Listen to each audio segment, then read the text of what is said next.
बड़े बड़े शहरों में ऊंची ऊंची इमारतें, यहाँ खून के रिश्ते भी पानी से नजर आते हैं। इसकी ताजा मिसाल उत्तर प्रदेश के ग्रेटर नोएडा में देखने को मिली। यहाँ एक बेटे का इंतजार करते करते 70 साल की बुजुर्ग मां की मौत हो गई।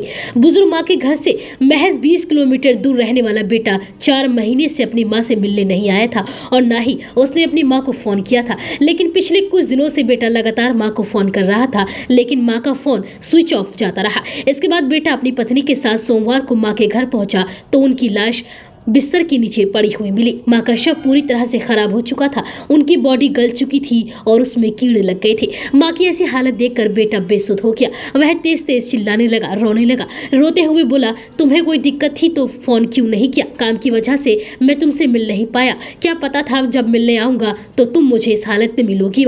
वहीं मौके पर पहुंची पुलिस ने शव को कब्जे में लेकर पोस्टमार्टम के लिए भेज दिया। बताया जा रहा है कि मां की मौत लगभग 20 दिन पहले हो चुकी थी। दरअसल बुजुर्ग महिला ग्रेटर नोएडा के बीटा 2 थाना इलाके के बीटा 1 सेक्टर के एक मकान में अकेले रहती थी।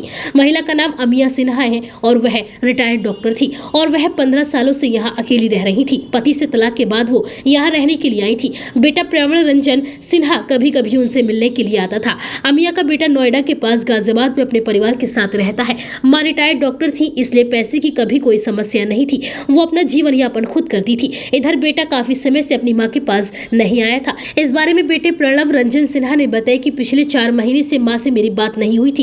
इधर कुछ दिनों से मैं उनको फोन ट्राई कर रहा था, लेकिन वो फोन नहीं उठा रही थी। इसके बाद मैं मौका निकालकर मां को देखने पत्नी के साथ उनके घर पहुंचा। मैं बार बार दरवाजा खटखटाता रहा, लेकिन मां दरवाजा खोलने नहीं आई। ऐसा पहली बार था कि मेरे आने पर मां ने दरवाजा न खोला हो। काफी देर हो जाने के बाद मैंने पड़ोस के लोगों को बुलाया और उनकी मदद से दरवाजा तोड़ा और घर के अंदर गया। घर के अंदर से बदबू आ रही थी। हम लोगों का मन खराब होने लगा। मैं जल्दी से मां के कमरे में गया तो देखा वह जमीन पर पड़ी हुई है।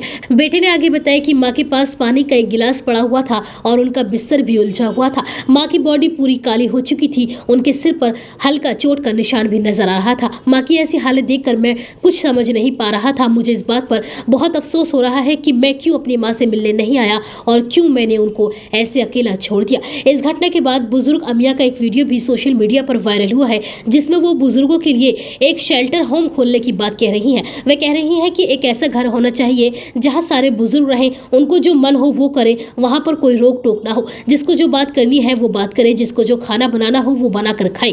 हालांकि उनका ये वीडियो दिसंबर का बताया जा रहा है। वहीं इस घटना के बारे में ग्रेटर नोएडा के एडिशनल डीएसपी अशोक कुमार ने बताया कि बीटा 2 थाना क्षेत्र के एक मकान में एक बुजुर्ग महिला की डेड बॉडी मिलने की सूचना मिली थी, जिसके बाद पुलिस ने मौके पर पहुंचकर शव को अपने कब्जे में ले लिया और साथ ही पोस्टमार्टम के लिए भेज दिया था। पुलिस ने बिस्तर रिपोर्ट को सुरक्षित रख लिया है। उन्होंने बताया कि मौत के कारण का अभी स्पष्ट नहीं हो सका है।